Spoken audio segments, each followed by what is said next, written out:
जिथे भी ज्ञानी साहब बैठे हैं उन्होंने तक तुहाडी आवाज़ पहुंचनी चाहिए है। दूसरा, जिला हैडकुआटर के मूहरे भी धरने हैं, घट्टो घट्ट तुहाडी आवाज़ फाजिलका के DC के मूहरे भी पहुंचनी चाहिए है। सो मैं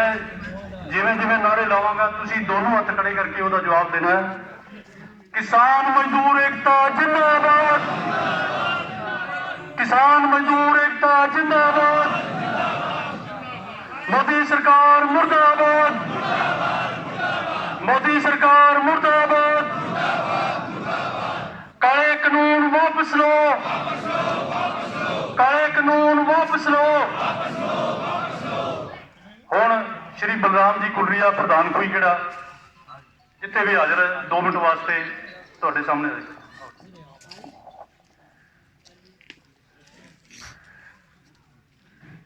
परम आदरणीय डॉक्टर साहब और मंच पर विराजमान गणमान्यगण, दूर दूर दराज के गांव से आए हुए किसान भाइयों, आज हम यहाँ जो मोदी सरकार ने 3 काले कानून बनाए हैं उनके संदर्भ में हम डॉक्टर साहब की रहनुमाई में ये जानी साहब के घर के आगे धरना लगाए हैं ताकि उनको भी हम ये बता सके, कह सके, अपनी फरियाद सुना सके कि ये जो काले कानून केंद्र सरकार ने, मोदी सरकार ने हमारे किसानों के ऊपर लागू किए हैं, इनको तुरंत हटाने का प्रयास करें, क्योंकि आज किसान बहुत परेशान है, पहले बहुत परेशान है और इन कानून के बन जाने के बाद मैं कहता हूं किसान का जीना दुभर हो जाएगा। इसलिए फोन पर ये कानून हटाए जाने चाहिए। तो इसके लिए हमारे किसान भाई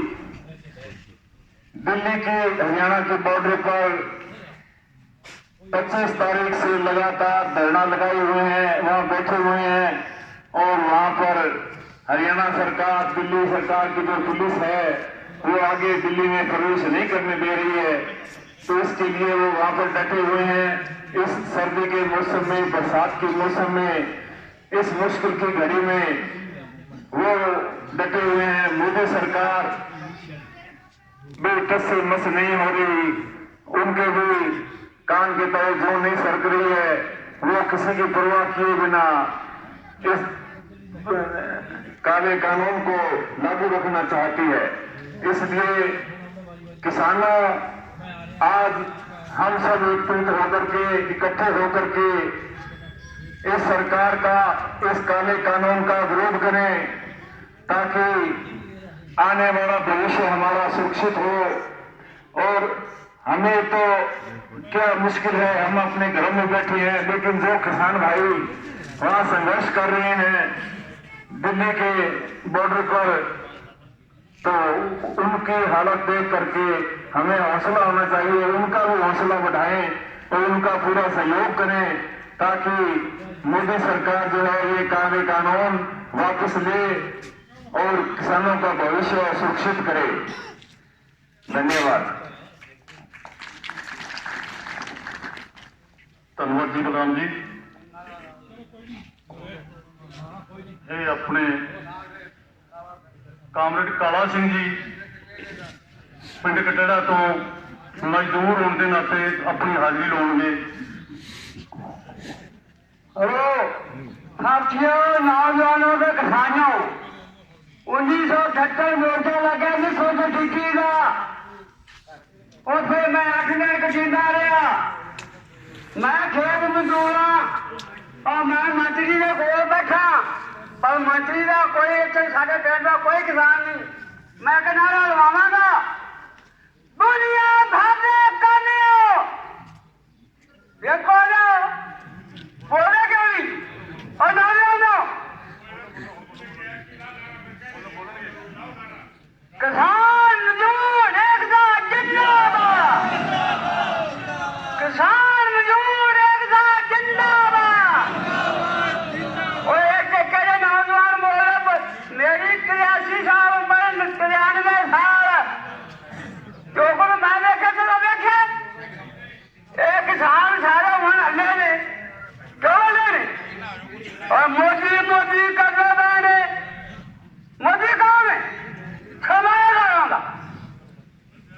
मैं बोल रहा था तू मैं बोलना नहीं ना रो क्यों मैं बाधा में चलाऊंगा मैं भी मारा नहीं बोल रहा था मैंने इतने कमाला ने कल मैनू दस रहा है कि सरदारा का तू दिल्ली जाना मैं नहीं जाना मैनू रज कर चलो ऐसे जरा किसान से मजदूर ऐसे घने मजदूर ने किसान कोई भी नहीं काटी ने किसान मजदूर उठे बैठे ने 18 साल से सारे मैं कभी करना चाहना नौजवान ये तुम किसान करना सारा कख और जरा भी तो साढ़े ने और किसान ये किसान को नहीं पुलिस पर ये उन्होंने बदले वाले मैं इन्होंने खराब नहीं बोल रहा है सारे मेरे रिश्तेदार भी है साथियों ये नके हैं ये चपना गए ये कई करे ऐसे नहीं नारायण नहीं आ जाता मैं मगर खड़ा भाई नहीं चली कटी के धरना एक मारने बजाय पिंड एक मजदूर से जरा किसान है उठेगा बाहर जा रहा जी का खालसा जी की तरह डरना बहुत बहुत मेहरबानी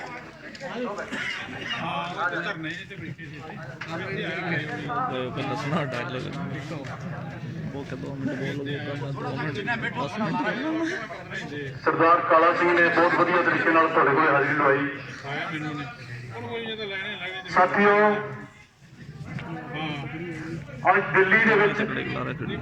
ਕਿਸਾਨ ਮੋਰਚੇ ਲੱਗੇ ਨੂੰ 19 ਦਿਨ ਹੋ ਗਏ ਔਰ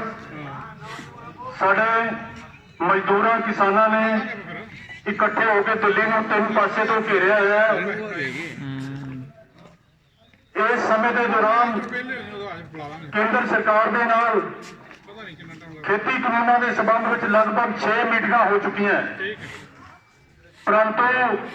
ਕੇਂਦਰ ਸਰਕਾਰ ਦੇ ਅਜੇ ਤੱਕ ਜਿਵੇਂ ਕਹਿੰਦੇ ਜੋ ਨਹੀਂ ਸਰਕੀ ਸਰਕਾਰ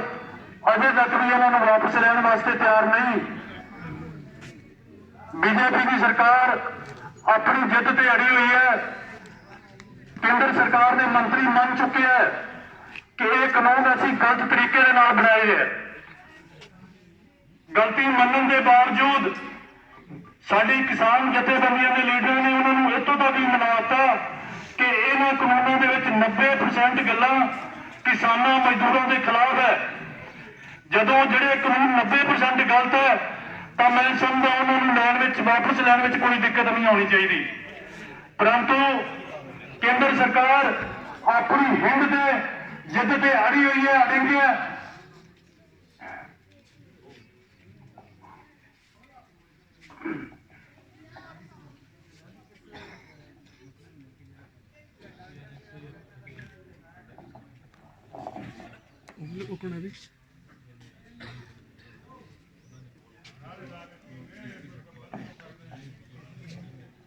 गोपी राम जी तैयार रहने तो बाद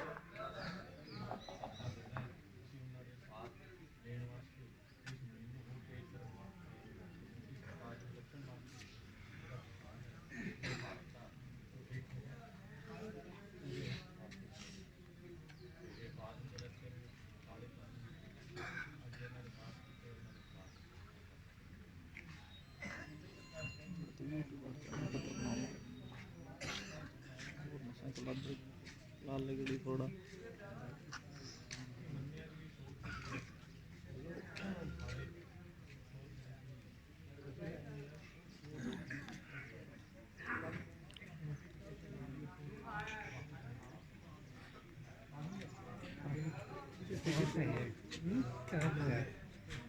क्या गाँव में गाँव